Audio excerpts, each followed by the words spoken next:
Probando, probando. Vamos a continuar con vamos a continuar con el curso cardiovascular de Caracas, con el simposio de cierre de esta edición. Este simposio es muy interesante porque es muy pragmático, es para que discutamos el tratamiento de las arritmias más frecuentes que se suceden en los consultorios, en las emergencias, que manejan los electrofisiólogos y que dejan muchas lecciones para el día a día, y por eso nos interesa mucho que la audiencia participe. Si tiene preguntas, si tiene cosas que agregar o que consultar, estamos completamente abiertos. Se va a tratar de hacer como un simposio dinámico, no vamos a dar charlas magistrales, sino que vamos a hacer una secuencia de presentación de casos, y para eso tenemos un invitado especial que nos mandó el doctor Fermín García, que es un viejo amigo de la casa, y se aprovechó de que aparentemente Andrés, Andrés Enrique, que es un súper electrofisiólogo que trabaja en Filadelfia junto con Fermín, se aprovechó que estaba un poco inválido, que no se puede mover de donde está, y sacó provecho de eso para lanzarle el simposio completo, y no se ha presentado Fermín todavía, pero supongo que se va a conectar. Bienvenido, Andrés. Muchísimas Muchas gracias gracias, por tu, muy muchísimas gracias. agradecido, muchas gracias por la invitación y sí, me dijo que se conecta luego. Sí, seguramente se va a conectar. Espero que mejores pronto. ¿De acuerdo? Muchas gracias. Sé que es una cosa ortopédica, nada grave, pero simplemente te deseo lo mejor. Entonces, Muchas bueno, gracias. ahí habíamos hecho una especie de programa que se llamaba Encerrona de Fibrilación Auricular, donde la intención inicial es que conversemos tanto como podamos de las situaciones más comunes de fibrilación auricular y de cómo ustedes la manejan en la vida real, no en los libros, sino cómo lo hacen ustedes en el día a día, para compararlo con lo que es nuestra práctica y tratar de aprender de los mejores. ¿De acuerdo? Entonces, tenemos en el panel a dos electrofisiólogos de Caracas, un supermaestro y leyenda aquí en Venezuela, que es el doctor Iván Mendoza, que tiene a su hijo que tú a lo mejor conoces, que es el jefe en el Jackson Memorial en Miami, que es también electrofisiólogo e implantólogo de todos los de todos los marcapasos sin cable, y jefe de servicio abajo en Miami, es su hijo. Y se me fue el nombre. Esto es lo último. Hizo una amnesia global transitoria. Y tenemos a Jaime Cudero, que es mi súper amigo y viejo amigo de muchas batallas. Es un electrofisiólogo con una gran experiencia, con cara de niño, pero con manos de viejo, porque ha hecho muchas ablaciones y es un verdadero experto de fibrilación auricular. Y ellos te van a ir presentando casos desde lo más simple a lo más complejo, y vamos a ver cómo vamos superando este escollo. Gracias, Andrés. Muchas gracias. Doctor.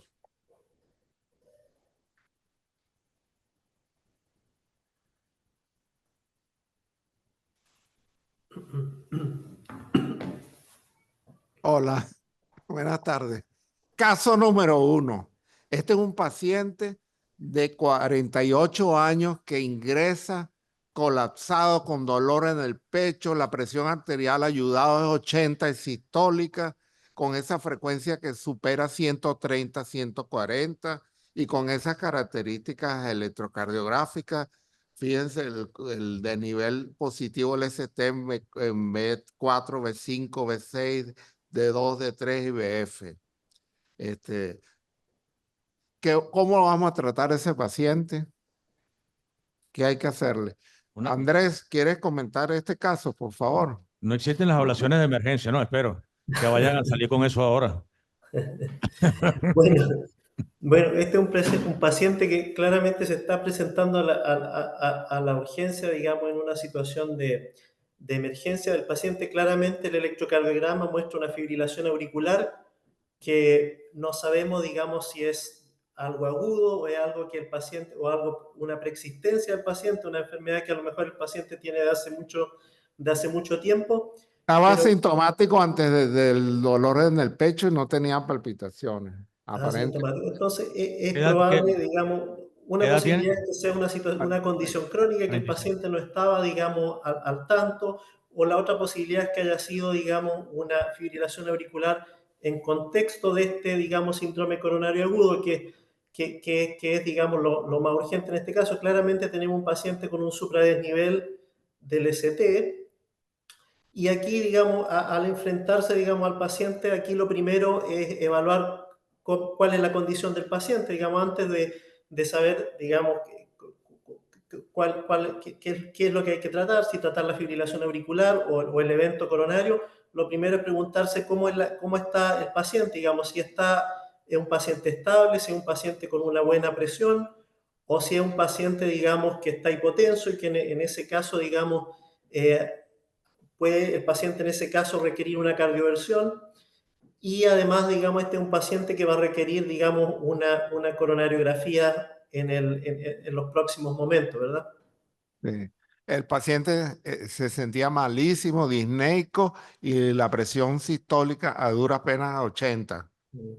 Claro, este es un paciente que probablemente uno le correspondería cardiovertir por dos cosas. Primero, por la inestabilidad hemodinámica, es un paciente que está hipotenso, pero en segundo lugar, porque claramente la frecuencia ventricular rápida está exacerbando la isquemia, digamos, y es un paciente con un síndrome coronario agudo.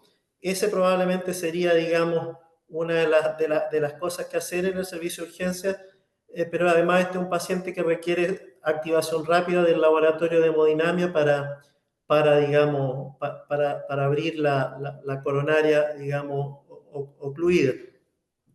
Es interesante, Andrés, Eh, porque yo preguntaría por la edad, que creo que es muy joven, me dijo el doctor, 46. 46 años, y claro, y eso me pone sobre alerta, a menos que tenga otros claros factores de riesgo, que sea un fumador, o no, no es un fumador otro, ¿no? No, pero sí No. tenía colesterol alto. O sea, se Colesterol averiguó alto después que tenía y colesterol alto. antecedentes familiares. Sí, Que tengo que activar activar el laboratorio de hemodinamia, y si sale negativo es lo mejor que le puede pasar, pero con esa elevación del ST pareciera que no tengo opciones para muchas consideraciones, porque además es un hombre muy claro, joven, tengo que salvar miocardio tan pronto como sea posible. claro. Aquí la decisión es No dónde parece hacemos un la cardio. supradesnivel, no parece un supradesnivel de una pericarditis, no digamos un supradesnivel Exacto. bastante marcado y convexo, digamos primera, segunda y tercera posibilidad es una oclusión coronaria. Aguda arterial, sí. Estaba pensando en una miopericarditis como opción Sí, diferencial por lo joven del paciente, pero sí, ciertamente, ¿qué piensa, Jaime? sí, bueno, evidentemente lo primero cardiovertir porque está inestable hemodinámicamente y bueno, lo pasamos hemodinamia, Ahora, eh, ¿dónde lo cardiovertimos? ¿En la emergencia o en hemodinamia? donde toque, porque hay que llevarlo a hemodinamia, yo lo llevaría pronto. Claro. Ahora va a hemodinamia y el cardiólogo intervencionista consigue una lesión en una coronaria, una lesión causante de todo esto y pone su doble antiagregación, pone el stent. La pregunta, Andrés, sería, ¿en qué momento anticoagulas? ¿Qué prefieres como anticoagulante para este tipo de paciente? ¿Y qué antiarrítmico le dejarías? ¿Cuándo considerarías si vas a hacer la ablación más adelante? Un poco el manejo de cómo ustedes lo llevan este tipo de casos allí. Claro, en el fondo, en términos de anticoagulación, probablemente lo más fácil y rápido es partir heparina, digamos que es fácil de manejar, digamos, y en el Totalmente. fondo para el momento agudo, digamos, es una buena opción. Y probablemente, si este paciente lo vamos a cardiovertir, independientemente de sus chats, digamos, de su score de riesgo, es un paciente que al menos debiera estar con anticoagulación por un mes después de la cardioversión, ¿no? Después de ese mes, uno se preguntará cuál es su chat score y ver si este paciente requiere anticoagulación a más largo plazo o no. Ahora, es altamente probable, por ser un paciente joven, digamos, vamos a ver el ecocardiograma que muestra, pero probablemente es una fibrilación auricular que puede ser secundaria, digamos, también digamos, evento Así, el coronario. síndrome coronario, claro. Claro, y en esos casos puede ser que aun cuando su chat score sea no sea cero, puede ser que a lo mejor es un paciente que vayamos a anticoagular solo transitoriamente, pero que lo vamos a anticoagular de por vida, ¿no? Exactamente, va a depender mucho de qué fracción de eyección, qué grado de extensión tenga la enfermedad coronaria, si la tiene o no, pero si ya aceptamos que tiene al menos una coronaria derecha y se le colocó un stent. ¿Pero qué arteria que dirías tú, José Miguel? ¿Qué arteria?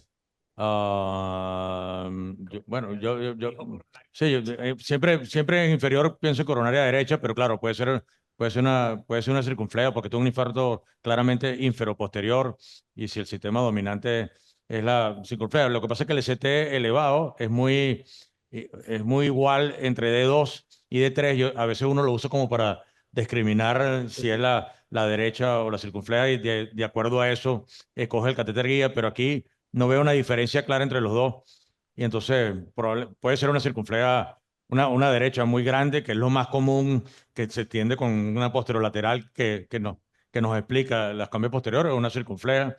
Igual el paciente está hipotenso y como dice el doctor Amaro, que siempre está intrometido, está comentando por ahí el ventrículo. Pues, ¿no será que se entendió al ventrículo derecho y por eso está hipotenso? Claro, tiene varias razones, porque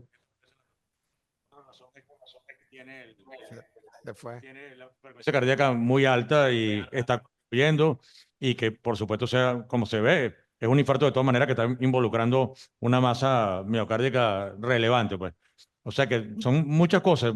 Por eso decidía, es interesante hasta la estrategia, porque llega la emergencia, lo más importante también está, a lo mejor es subirlo en hemodinamia y en hemodinamia que tú tienes los controles porque lo invades, tomas una radial en menos de un minuto, ya tienes monitor intraarterial, lo anticoagula, lo cardioviertes y inmediatamente pones los catéteres dentro de la coronaria. Creo que sería como el espacio más seguro para tratarlo, pues. Aunque por supuesto lo puedes dividir en dos pasos y quedarlo en la emergencia, cardiovertirlo en la emergencia y después subirlo, pero yo lo haría probablemente todo en hemodinamia por cuestiones de logística y de seguridad incluso para el paciente.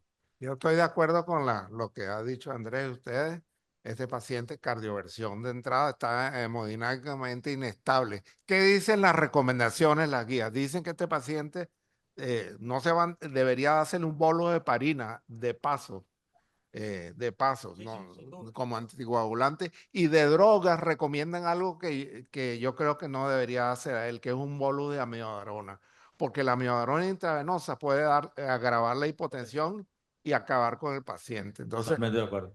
cardioversión Totalmente de y acuerdo, pero catéterismo. además lo voy a cardiovertir, claro. En una cardioversión uno puede dar un bolo antes y asegurarse que el paciente no recurra, pero en este caso pareciera que es una fibrilación muy en relación con el síndrome coronario agudo, o sea que aquí la prioridad es tratar el síndrome coronario agudo, aunque la arritmia sea tan evidente y tan colorida, lo que tenemos que tratar es la arteria que está ocluida, creo yo. Está Y bien. la heparina, aquí tiene doble indicación de heparina, por supuesto, tiene la indicación de heparina porque tiene un ST elevado y va a la unidad de hemodinamia inmediatamente, pero además porque lo vamos a cardiovertir, o sea que tiene doble indicación de heparina no fraccionada.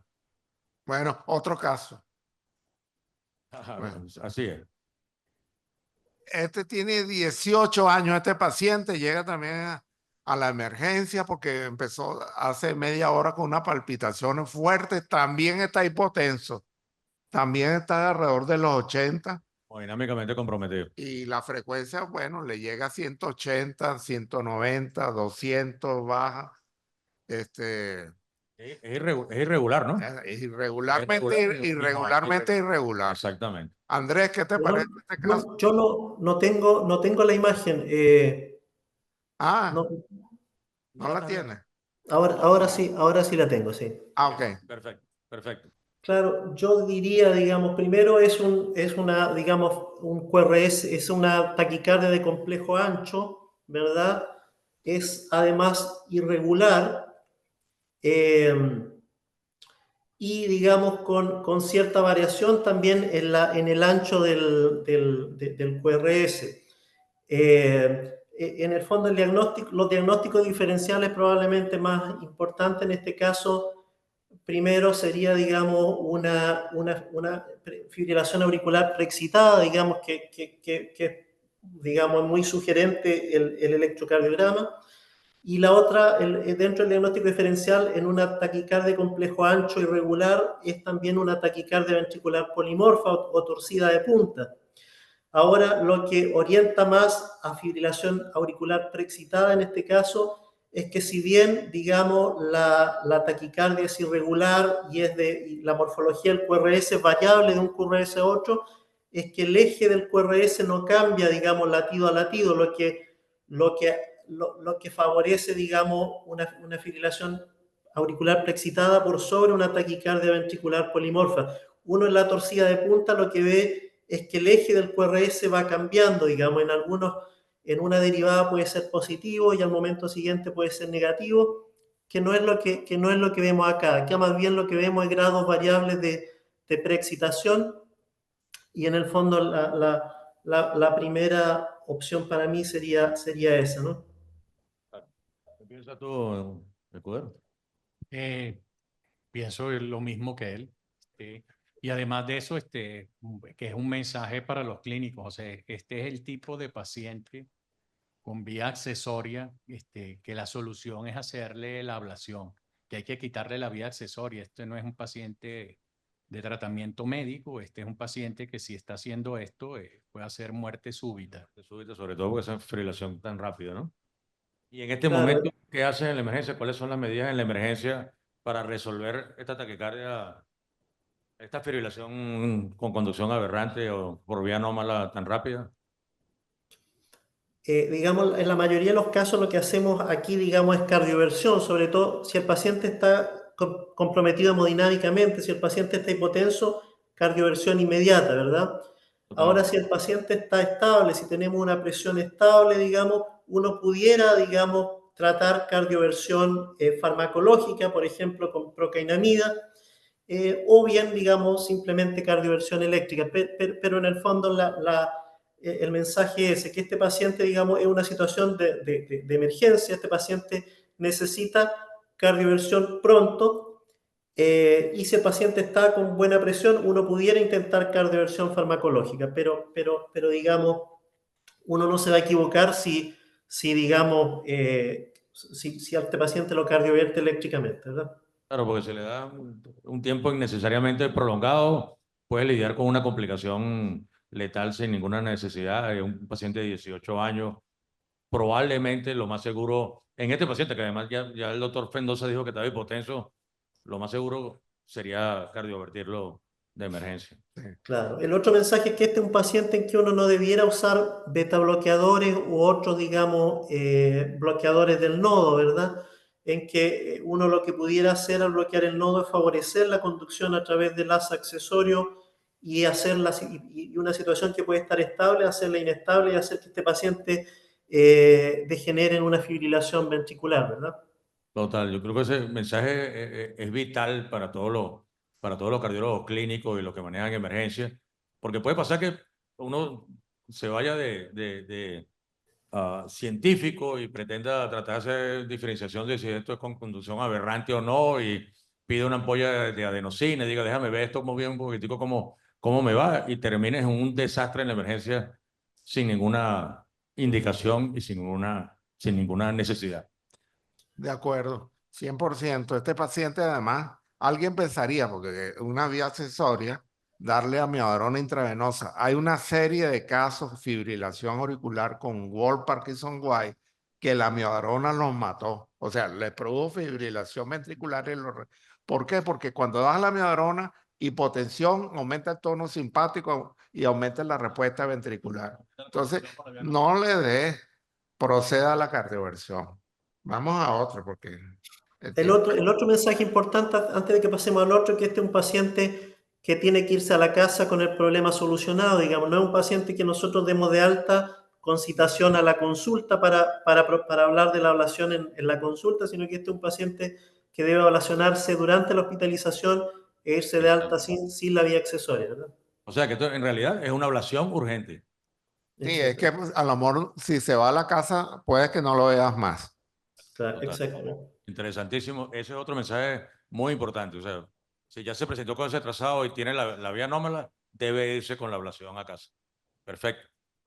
Bueno, el último caso que yo presento Es El una último, no el mujer último, doctor, sino de esta el serie. tercer caso, el tercer caso. Tercer caso. Una mujer de 88 años con enfermedad de Chagas. Tiene serología positiva para Chagas, insuficiencia cardíaca con fracción de eyección reducida, 28%. Disnea clase funcional 3, palpitaciones y presíncope. Nos lo refirieron a cardiología tropical.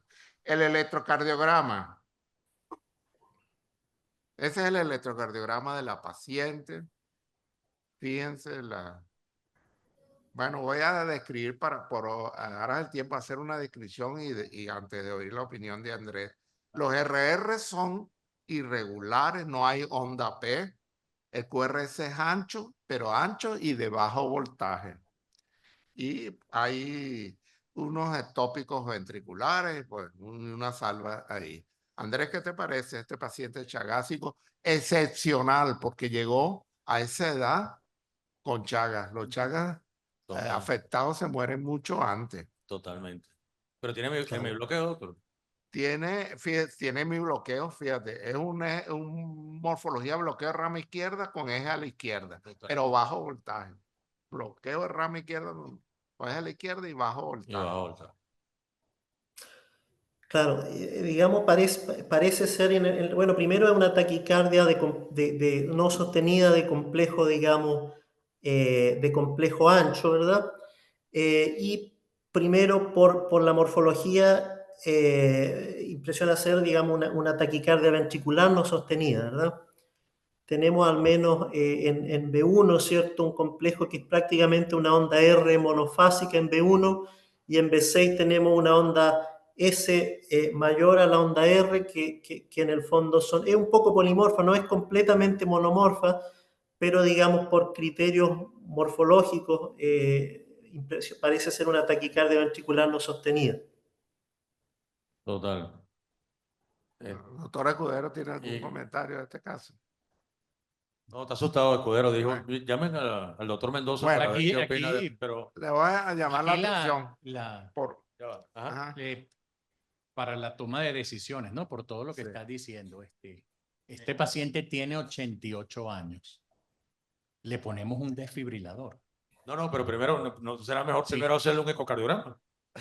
No, él dijo, ya tiene. él lo dijo. Ya tiene. Ah, tiene ya tiene. baja fracción Pero no lo he visto. ¿Dónde lo tiene? No, sí, mira. Pero así no podemos. Fracción de eyección 28%. 28%. Sí, porque dice que tiene presíncope. Ay, Dios mío. Bueno, Síncope, Chagas, baja fracción de eyección, pero tiene 88 años. ¿y qué tratamiento médico ha tenido?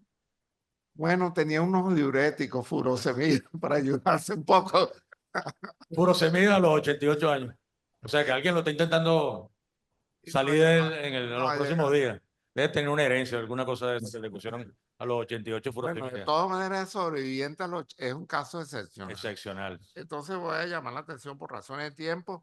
Mira, los RR son desiguales, no hay onda P, es una fibrilación auricular de base, ¿no? Con todo el riesgo embólico que te imaginas, 88 años, fracción de eyección reducida, insuficiencia cardíaca.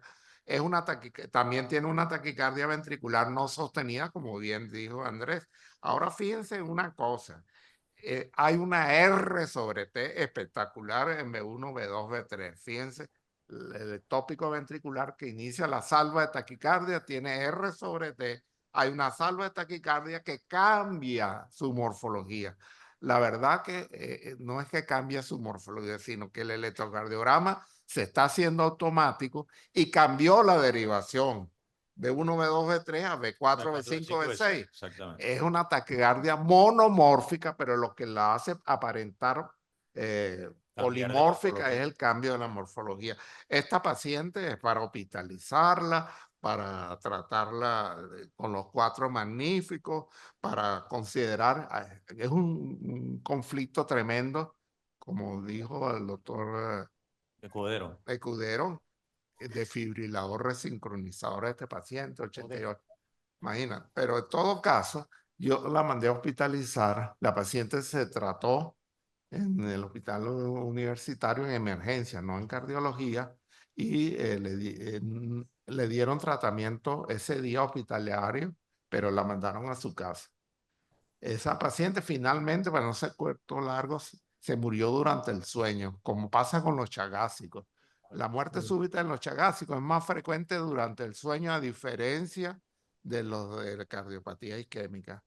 Entonces, bueno, este era paciente para darle anticoagulante, para darle los 4 magníficos, para hacer una cantidad de cosas. Para hacer una cantidad de intervenciones farmacológicas, pero por supuesto también está coincidiendo que la enfermedad de Chagas está en su último periodo y ella misma, en su edad, también está en su último periodo. O sea, coincidieron 2 vías de extinción en una misma paciente y sí, el sueño la venció.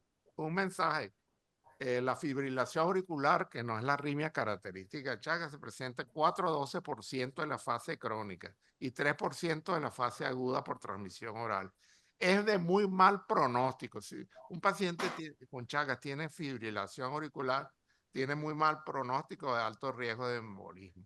¿Cuáles son los factores que dicen que un paciente con Chagas tiene muy mal pronóstico? Si tiene fibrilación, si tiene bloqueo de rama izquierda, lo característico es el bloqueo de rama derecha. Si un paciente con Chagas tiene bloqueo de rama izquierda, pésimo pronóstico. Si tiene bloqueo AB avanzado, esas taquicardias, el QRS es feo.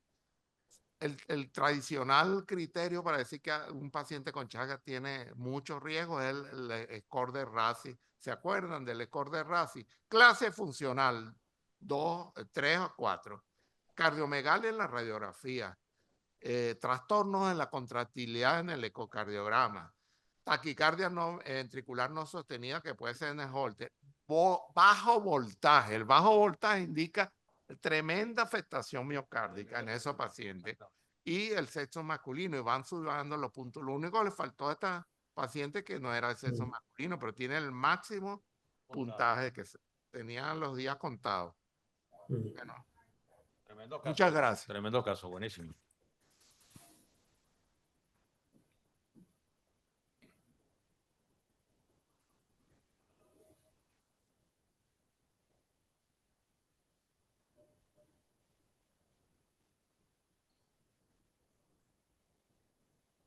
Hola, buenas tardes. Les voy a presentar casos de nuestro grupo. Los pacientes son del doctor Requena y mi persona. Y como mencionamos al doctor Néstor López Cabanillas, que estuvo en 2 oportunidades el año pasado, porque él participó también en estos casos. Néstor López Cabanillas, el presidente de la Sociedad Latinoamericana de Electrofisiología. Vamos con el primero. Este es un hombre de 43 años, tratado con los 4 pilares más amiodarona. Lo conocemos en la emergencia por insuficiencia cardíaca. Se cardiovierte y recurre con la arritmia a las 24 horas. El eco que les voy a mostrar, que es está en ritmo sinusal porque es después de la cardioversión. Como ven, tiene una disfunción sistólica severa. Tenía alrededor de 15 de fracción de eyección, más o menos. Entonces, bueno, yo aquí sí hice algunas preguntas, pero bueno, Andrés nos dirá, porque el médico que nos lo refiere de la emergencia dice si debemos implantarle un marcapaso a un desfibrilador y que si le hacemos una ablación del nodo auriculoventricular, nosotros le sugerimos, mira, podemos hacer aislamiento de venas pulmonares para tratarle la arritmia antes de hacer todo eso. Y bueno, ¿qué hacen ustedes por allí, Andrés? Bueno, primero quería decir que este es un paciente con insuficiencia, digamos, fibrilación auricular persistente en el contexto de insuficiencia cardíaca, ¿cierto?, de disfunción ventricular, y este es un paciente que claramente se beneficia de control de ritmo, control de ritmo beneficia más a estos pacientes que el simple control de frecuencia. De hecho, digamos, pacientes con insuficiencia cardíaca es la población que más se beneficia, digamos, de control de ritmo y en particular de ablación de FA. Y de hecho es probablemente uno de los pocos grupos que se ha demostrado beneficio en términos de mortalidad. Los pacientes con insuficiencia cardíaca tienen mejor sobrevida con control de ritmo, mediante ablación, que es lo que mostró el estudio Castle-EIF. Este es un paciente que en el fondo el control de ritmo probablemente va a mejorar no solo la sobrevida, sino que va a mejorar su función ventricular, y también hay estudios que muestran que tiene otros beneficios colaterales como mejoría, digamos, bueno, primero mejoría del remodelado ventricular y auricular, y mejoría de la insuficiencia mitral, digamos que muchas veces acompaña también a estos pacientes. De todas maneras, siendo un paciente joven y que no hemos hecho hasta ahora otro intento de control de ritmo, no es un paciente en que yo le haría ablación del nodo, es un paciente en que, aparte del manejo de la insuficiencia cardíaca, es un paciente que probablemente yo le ofrecería una ablación de fibrilación auricular. Ahora el momento uno lo puede definir, digamos, no es necesario hacerlo necesariamente en esa presentación. Uno pudiera, digamos, a este paciente tratarlo con amiodarona por digamos, una semana o incluso unos meses y hacer, digamos, y cardiovertirlo, ¿no? Pero de todas maneras, este es un paciente que le ofrecería una ablación, ya sea durante esa hospitalización o, digamos, en el corto plazo. A mí me parece muy interesante el caso, porque, bueno, este es el típico paciente que no sé, Andrés, no sé, Jaime, este es el típico paciente que muchas veces se recibe y se deja tal cual como está con digoxina y los 50 fantásticos y poco rehabilitación y rezo, pues también, porque, bueno, porque la gente asume que esto fue una miocardiopatía dilatada, que se nos escapó, que nadie la vio, terminó dilatado, insuficiencia cardíaca y terminó además complicado con una fibrilación auricular. Y pareciera que el cuento es al revés, que comenzó con la fibrilación auricular y terminó con una taquicardiomiopatía. Y este paciente, no lo sé, pero este paciente, si una taquicardiomiopatía es como y le corrige la fibrilación, es como si los trasplantara. O sea, aparece otro corazón en el ecocardiograma que no tiene nada que ver con este que estamos viendo aquí. Y es una de las cosas más impresionantes que se ven en medicina. Es como cuando los respondedores a drogas, a los 4 fantásticos, o los respondedores a resincronizador, que aparecen otros ventrículos.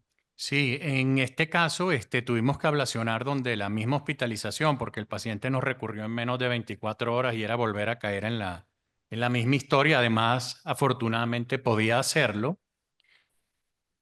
Yo creo que a los 4 pilares, todos debemos pensar en el quinto pilar, que es mantener al paciente en ritmo sinusal, tenerlo presente. Sí. ¿Qué hicimos nosotros? Bueno, le hicimos un aislamiento de venas pulmonares. Ahí está el paciente en ritmo sinusal.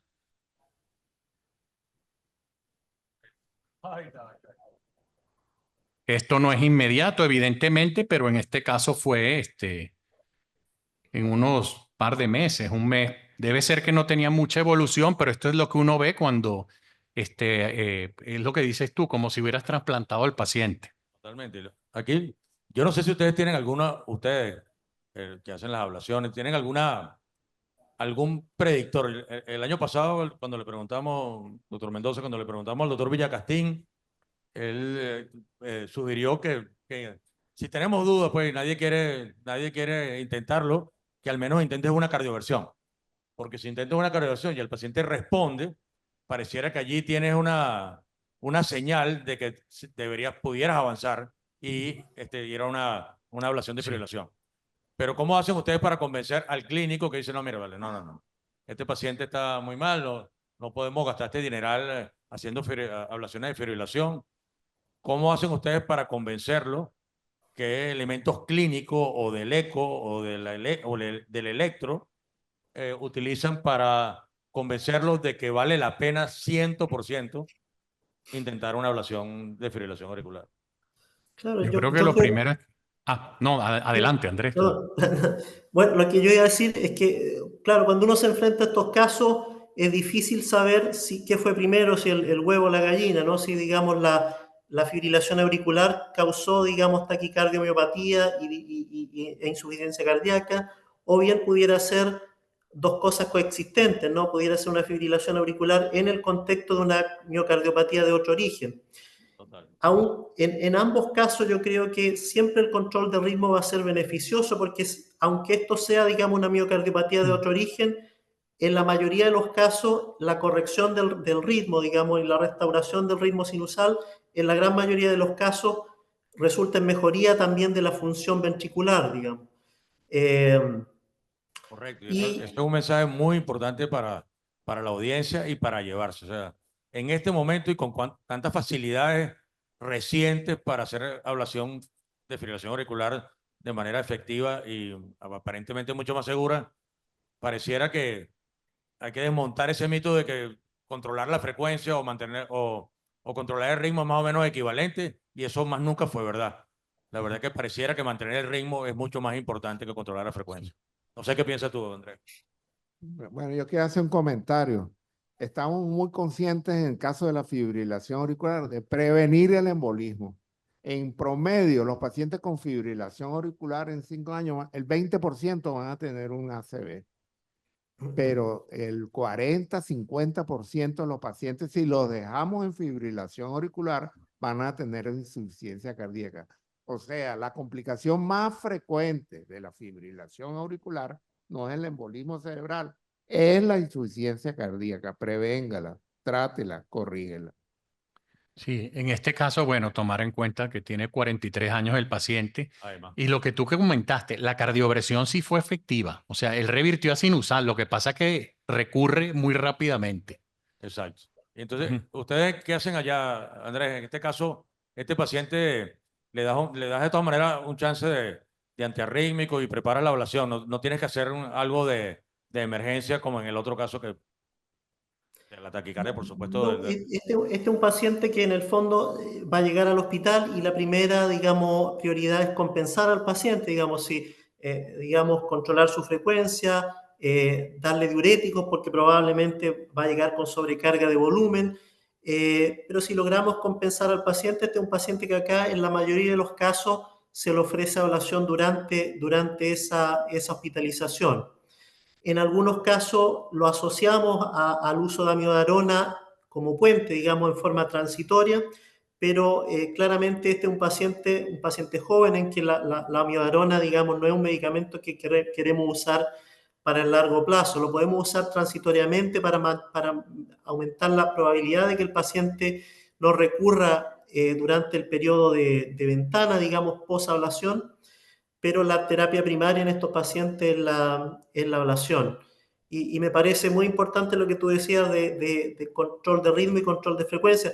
Yo sé que hay cardiólogos generales allá en la audiencia y el mensaje hace más de 20 años estuvieron estos dos estudios, ¿cierto? El AFFIRM y el RAISE, que compararon dos estrategias, ¿cierto? Control de frecuencia versus control de ritmo, y que el mensaje que pareció quedar después de esos dos estudios es que da lo mismo controlar el ritmo que controlar la frecuencia. Pero lo que pasa es que esos estudios compararon dos estrategias, no compararon ritmo sinusal con fibrilación auricular.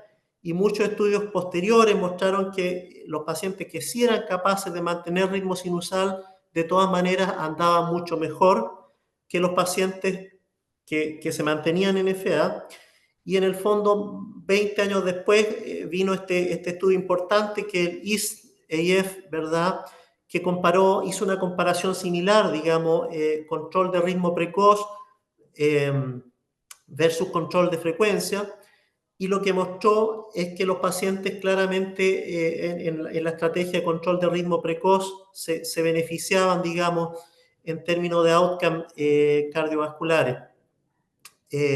Y la diferencia es que, ¿qué pasó en esos 20 años? Es que primero apareció, digamos, o se masificó el uso de ablación, y en segundo lugar hay mayor experiencia con las terapias antiarrítmicas. Digamos, si consideramos los medicamentos que se usaron en el AFFIRM y en el RAISE, la mayoría eran amiodarona y sotalol, que sabemos que son bastante tóxicos, digamos, ambos, mientras que en el EAST-AF, digamos, la mayoría de los pacientes usó medicamentos clase 1, digamos, como flecainida, propafenona, digamos, solo en una minoría de los casos usaron, digamos, amiodarona, por ejemplo. muy importante. Sí, esta intervención precoz, definitivamente, como tú la estás planteando, y ahora quería que me conversaras de la otra, el otro extremo de un estudio que se presentó, creo que hace 2 años, en el Europeo de Cardiología, que es el grupo alemán que ablacionó fibrilación auricular en pacientes terminales, que tenían incluso desfibriladores implantables colocados y estaban incluso en cola para trasplante cardíaco. Y estos electrofisiólogos fueron tan atrevidos que hicieron ablación en esa condición tan avanzada de miocardiopatía y obtuvieron unos resultados muy positivos para ese tipo de pacientes. No sé si nos puedes comentar o yo estoy equivocado con el comentario, pero cualquiera de las dos No, cosas no, la puede sí, decir. sí, me recuerdo, claramente ese estudio lo que planteó en el fondo la ablación de FA como terapia de rescate en pacientes, digamos, con insuficiencia cardíaca avanzada, digamos, que no es la misma población que se usó en el CASTLE-EIF, digamos, que eran Exacto. pacientes con insuficiencia cardíaca menos avanzada. Y efectivamente no me acuerdo en este momento el outcome primario, pero los pacientes se beneficiaron y si no me equivoco, también hubo beneficio de mortalidad en esos pacientes. algunos salieron de la lista de trasplantes, otros no recibieron terapia sustitutiva renal. Fue un resultado realmente impresionante. Además, Exactamente. con aurículas de área de 60 milímetros, corrígame ustedes, 60, o sea, aurículas que eran prácticamente irreconciliables con la posibilidad de convertirlos. Recuerdo la cifra 60, y a pesar de eso, lo lograron este grupo alemán. Sí. Creo que fue un estudio meca. No, ese es el mensaje para los cardiólogos generales, que en el fondo la terapia de ritmo es prioritaria en los pacientes con insuficiencia cardíaca y la ablación está bastante arriba, digamos, en la lista de recursos que tenemos que considerar en estos pacientes. Es el quinto fantástico, en definitiva. Si el paciente tiene fibrilación, perdón. El siguiente. Este caso es a propósito de una modificación que hubo en los guidelines de Europa del 2024. Es una mujer de 71 años a la que se practicó cirugía bariátrica en el 2016. Es hipertensa, dislipidémica, tenía una fibrilación auricular persistente de larga data. Nos la refirieron para implantar un marcapasos, no lo hicimos. La cardiovertimos en el 2022, no toleraba beta bloqueantes y hemidrona por bradicardia. Se trató con dosis variables de propafenona también por la bradicardia. Persistían episodios de taquicardia y fatiga, la función sistólica estaba conservada y la dilatación auricular era leve. Los electros que te estoy mostrando son de bradicardia sinusal. Es como ella venía a la consulta, o venía en bradicardia sinusal o venía con este ritmo que se ve más abajo, que parece fibrilación auricular. Y bueno, le hicimos también Holter, por supuesto. La paciente no quería hacerse nada invasivo, por eso es un poco más larga su historia. Le hicimos un Holter y en el Holter veíamos eso, que hacía bradicardia, como ven allí, a las 10 de la mañana, alrededor de 40 latidos por minuto, con muchos extraauriculares muchas veces no conducidos, o si no, pasaba al otro lado y hacía esas taquicardias, que la que está al lado derecho parece más bien regular. Y bueno, ese es el caso. Lo comento porque habitualmente en las guías que seguíamos antes del síndrome braditaquicardia, a esta paciente muchas veces le implantábamos un marcapasos. Pero hoy en día eso se ha cuestionado a ver si se debe hacer la ablación primero antes de implantar el dispositivo.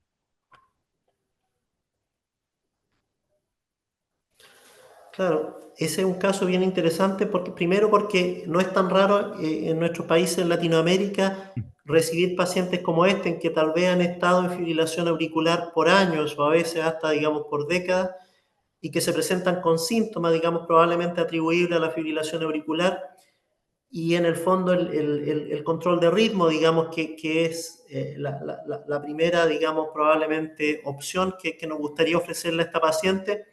No es fácil cuando el paciente está en fibrilación auricular por años, ¿verdad? Tanto, digamos, las drogas antiarrítmicas como también la terapia de ablación, digamos, si bien se pueden considerar, digamos, las tasas de éxito son menores a un paciente que tratamos precozmente.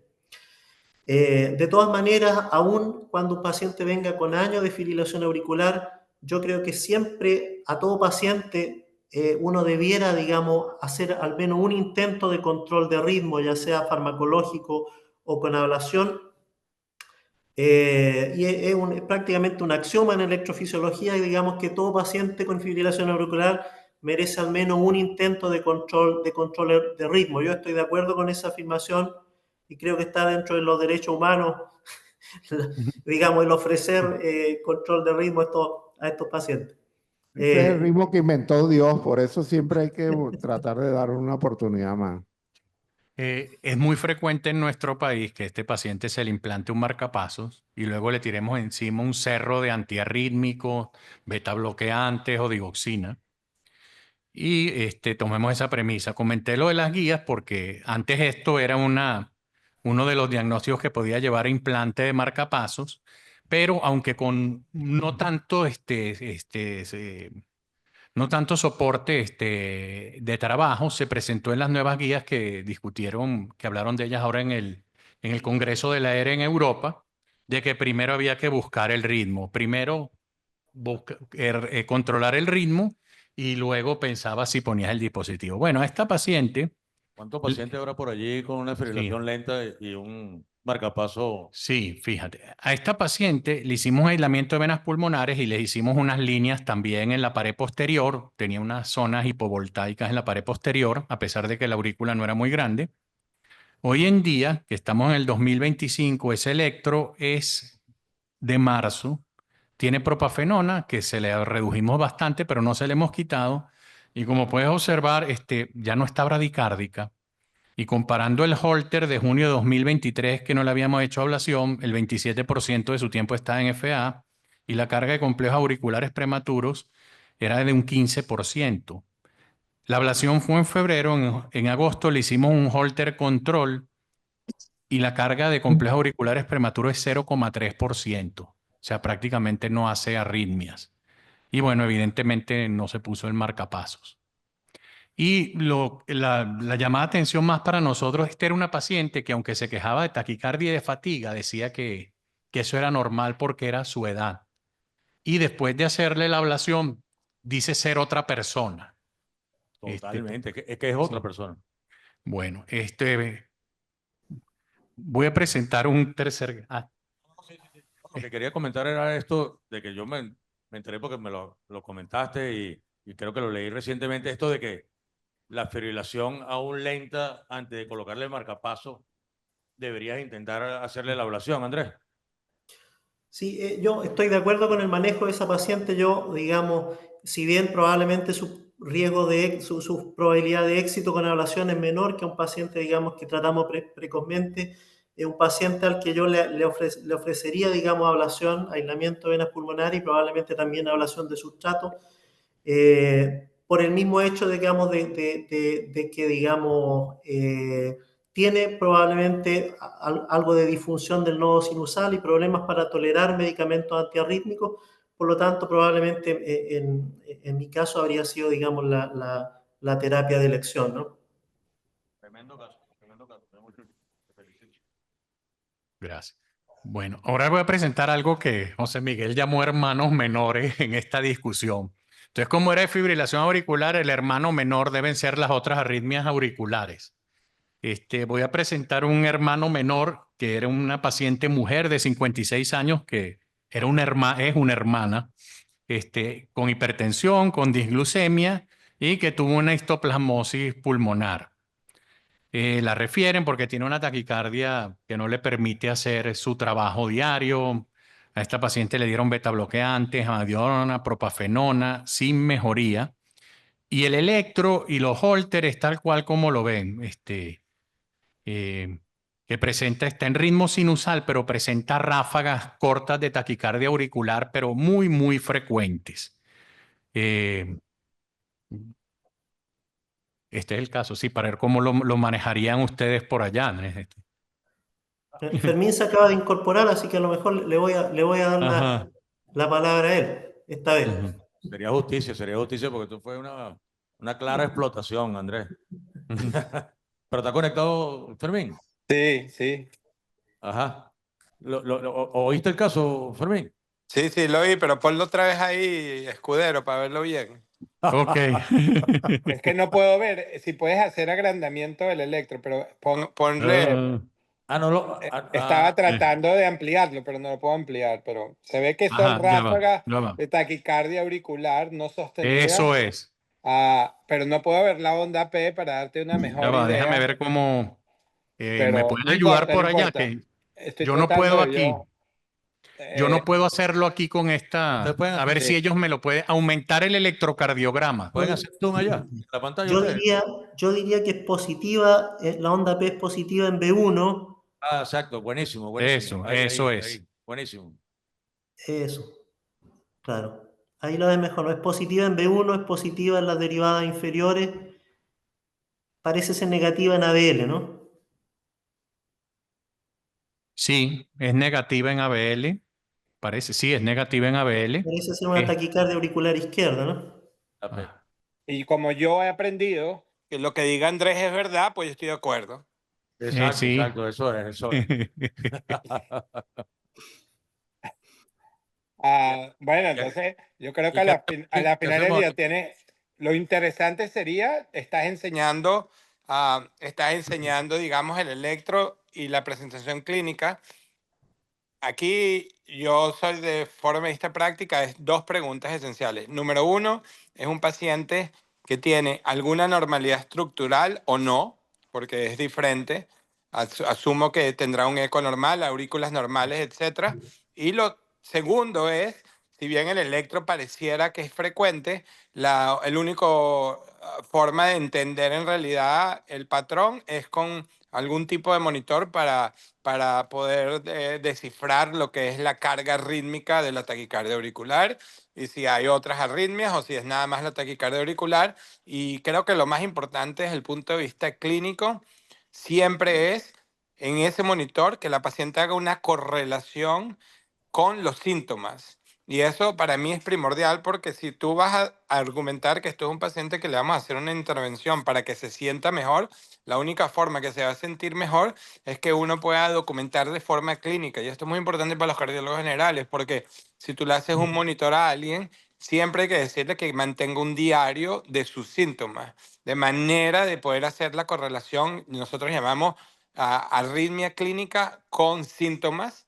Y ahí obviamente si hay una correlación clara entre los síntomas y la arritmia, pues van a haber dos opciones de tratamiento, como siempre. Una son drogas y las otras opciones curables, pues sería una ablación de taquicardia auricular. Pero desde el punto de vista clínico, lo básico es estructural, normal, aurícula normal, corazón normal o no.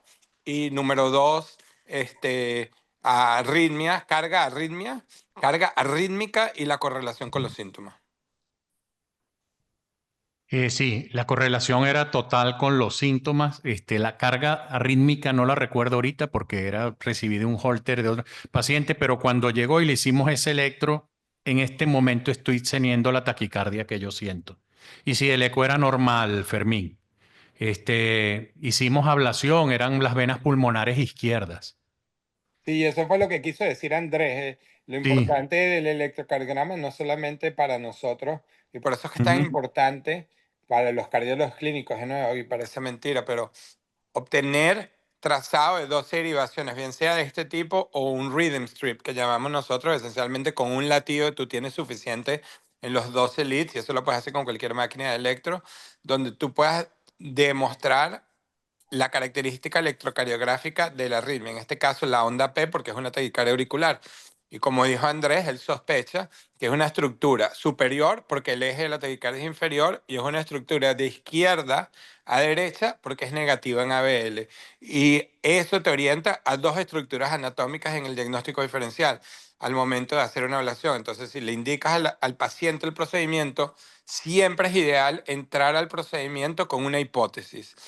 No entrar al procedimiento de forma ciega, sino decir, bueno, mi impresión clínica es que esto es una taquicardia auricular no sostenida repetitiva y la onda P sugiere que esto viene de una estructura anatómica en la aurícula izquierda. Y las dos estructuras anatómicas en la aurícula izquierda que son muy frecuentes para eso es o la vena pulmonar superior izquierda o la apéndice izquierda, que anatómicamente están una al lado de la otra por 1 centímetro o 2 centímetros y eso es donde viene, porque no te vas a orientar a perder tiempo en la aurícula derecha, no vas a perder tiempo en las venas pulmonares derechas. Esto claramente es una estructura del lado izquierdo de la aurícula izquierda.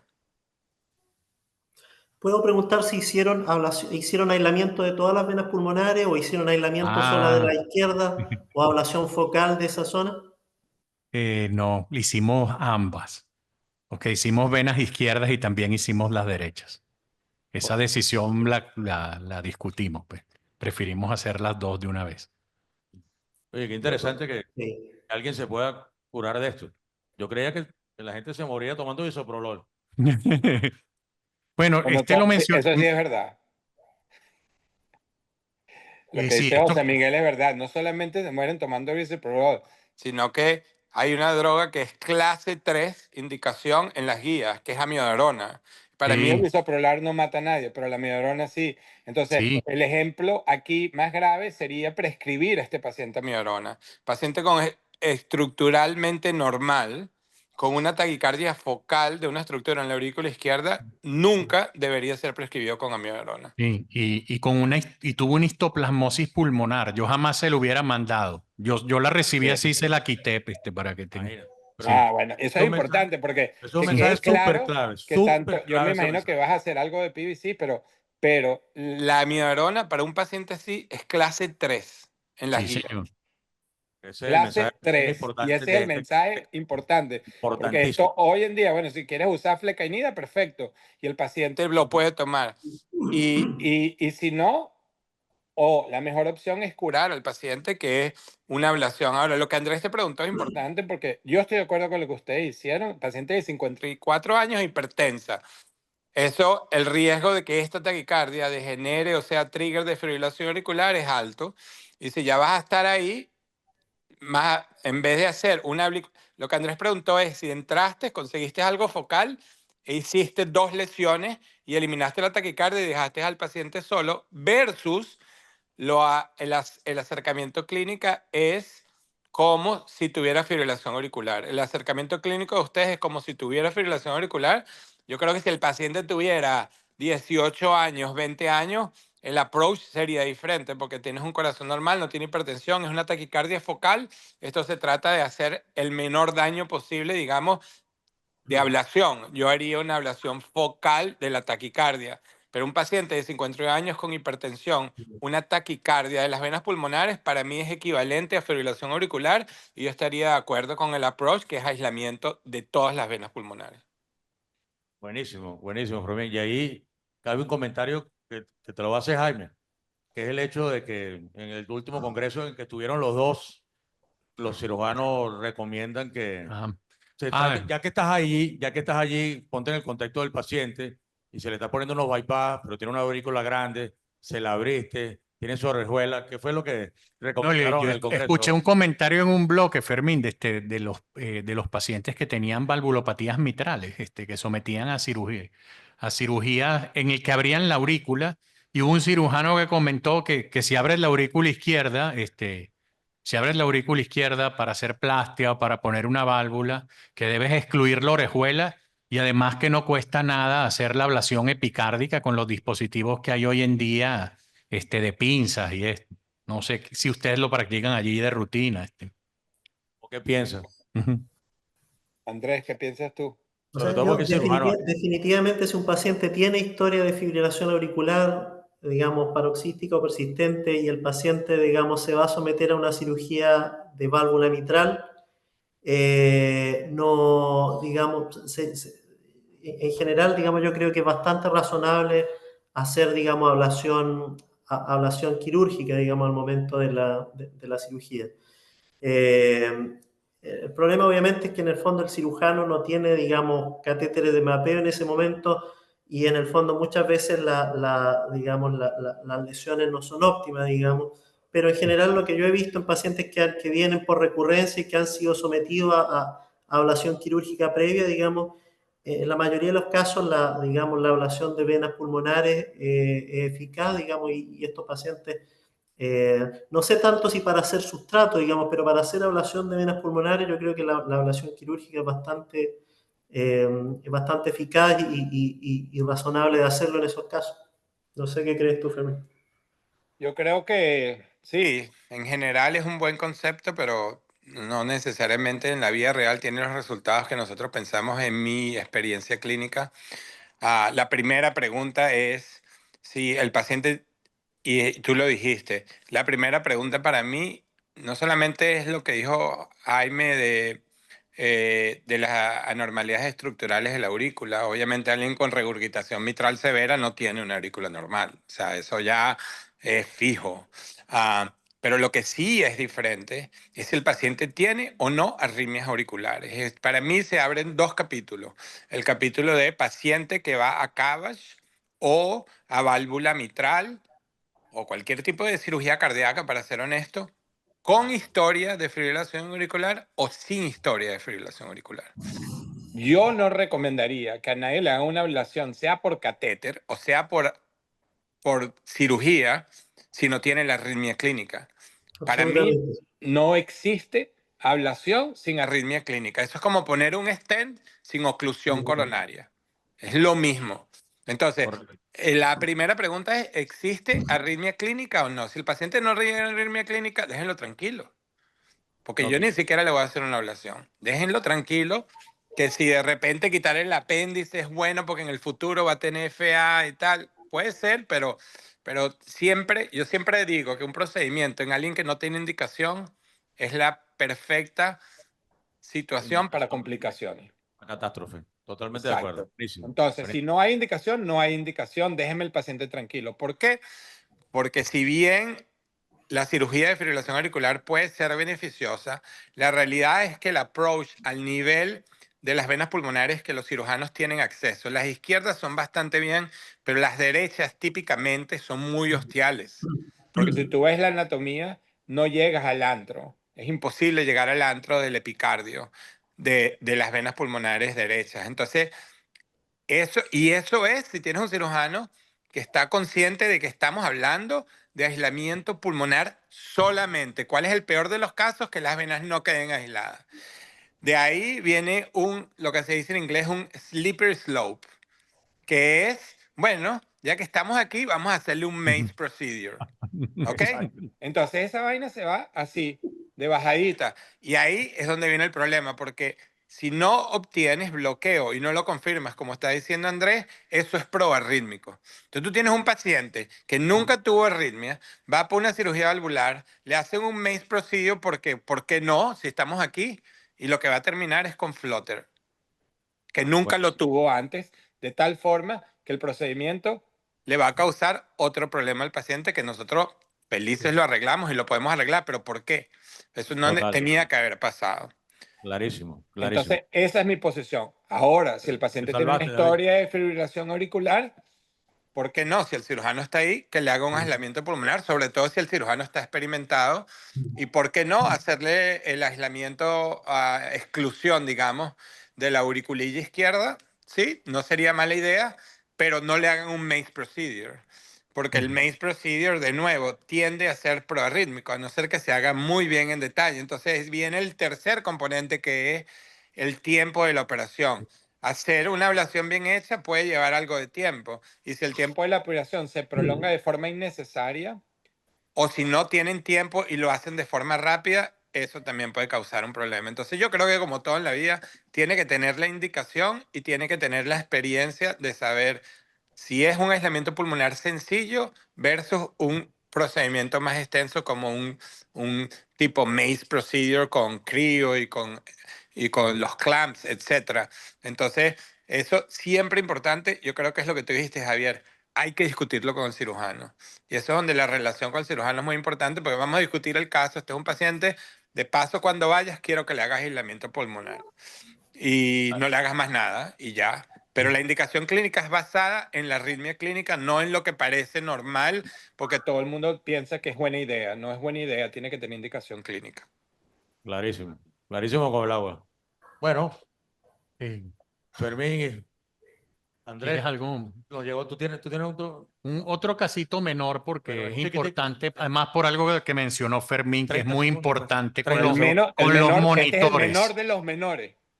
El menor de los menores, sí. Ajá, Este fíjate. es el bebé. Otro menor, porque es una mujer de 51 años sin antecedentes cardiovasculares, pero sí una situación de ansiedad por un tema familiar, que por eso se retrasó un poco en sus consultas. Ella refiere una taquicardia paroxística de minutos de duración con desvanecimiento. Sin embargo, cuando viene a la consulta, lo que se ven son extras auriculares nada más, y en los holter que se hizo, lo que aparece es una salva ahí de taquicardia auricular. Sin embargo, como comentaste antes, no tuvo síntomas. O sea, no son esas salvas de taquicardia auricular. Tengo que comentarte que aquí el uso de monitores autoadheribles, que afortunadamente ya están disponibles, no es tan frecuente por el precio que tienen y porque las aseguradoras todavía no están convencidas de aprobarlos, ¿no? Porque en este caso, o sea, ni son los extras lo que molesta a la paciente, ni tampoco son las salvas de taquicardia auricular. Lo que yo les preguntaría a ustedes, porque esta paciente venía con betabloqueantes sin ninguna mejoría, ¿está dentro de las opciones para tratar esto? ¿Los 1C los utilizan en estos casos? Sí, digamos, es una alternativa, digamos, en general, claro, uno comienza en estos pacientes tratamiento con betabloqueadores porque si bien no son muy eficaces, son, digamos, bastante seguros, pero los fármacos 1C, digamos, son una buena alternativa en caso de pacientes que no, con cardiopatía, sin cardiopatía estructural, cuando no hay respuesta a betabloqueadores. Ahora, lo otro que me parece importante del caso es que tú me decías que el motivo de presentación es desvanecimiento. No sé si te refieres a síncope o presíncope.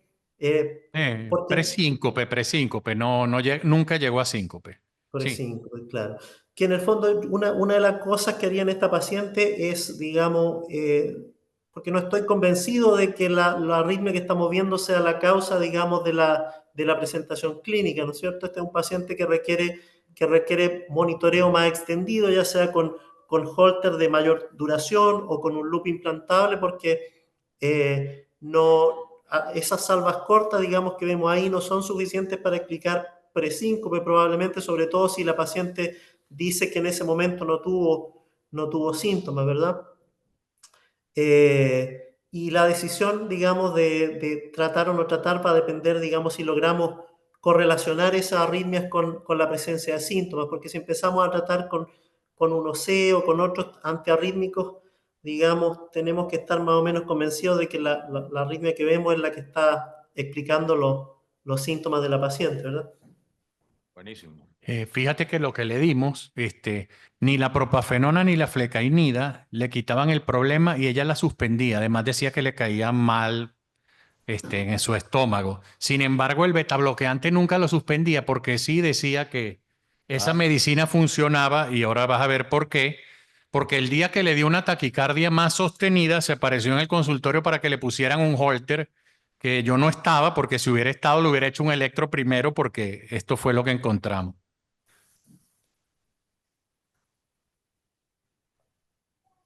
No sé si se lo amplían el electro más, porque ahí está la respuesta y Tiene un flote. sí, Es un era un flutter flotter. auricular en el holter y impresiona probablemente ser típico en el Sí. electrocardiograma de 12 derivaciones, ¿no? Tenemos ondas de flutter en serrucho con morfología con eje negativo en las derivadas inferiores y positivo en B1. Parece ser, digamos, un flutter auricular derecho típico, ¿verdad? Fue sometido a los cables. Sí, se hizo una ablación del istmo cabo-tricuspidio, y ya la paciente no tiene ningún síntoma. Se le quitó todo, se curó. Claro, la taquicardia era esto y pensábamos que era ansiedad, que eran los extras auriculares, pero era esto. Muy interesante, muy interesante. Sí, un mensaje para los clínicos que hay muchos aquí. El flutter típico es una arritmia que no es de difícil resolución y que el éxito es bastante elevado. Ese es un paciente para referir para ablación. Es una ablación que uno tarda en realizar de alrededor de 1 hora habitualmente. Depende del paciente, por supuesto, hay unos más difíciles y el éxito está por encima del 90%. O sea, es una arritmia que no es para dar drogas hoy en día. Fantástico, fantástico. Bueno, Andrés y Fermín, infinitas gracias nuevamente desde Caracas. Yo sé que Fermín estaba haciendo una ablación de taquicardia ventricular que le dijo a los pacientes que sí, que iba a tardar 1 hora, pero tardó como 1 hora y media y por eso llegó un poco retrasado. Muchas gracias, Fermín, muchas gracias, Andrés. Fue un honor compartir con ustedes. Aprendimos muchísimo. Todo lo mejor para ustedes en Filadelfia. Bueno, gracias, Andrés. Saludos al doctor Mendoza, que lo veo ahí también en el panel. Mucho gusto de saludarlo y por supuesto, Jaime, excelente trabajo y gracias por invitarnos. Gracias a ustedes. Muchas Todo lo gracias mejor por la para ustedes. invitación. Encantado de estar aquí con ustedes. Feliz fin de semana. Cuídense. Gracias. Gracias.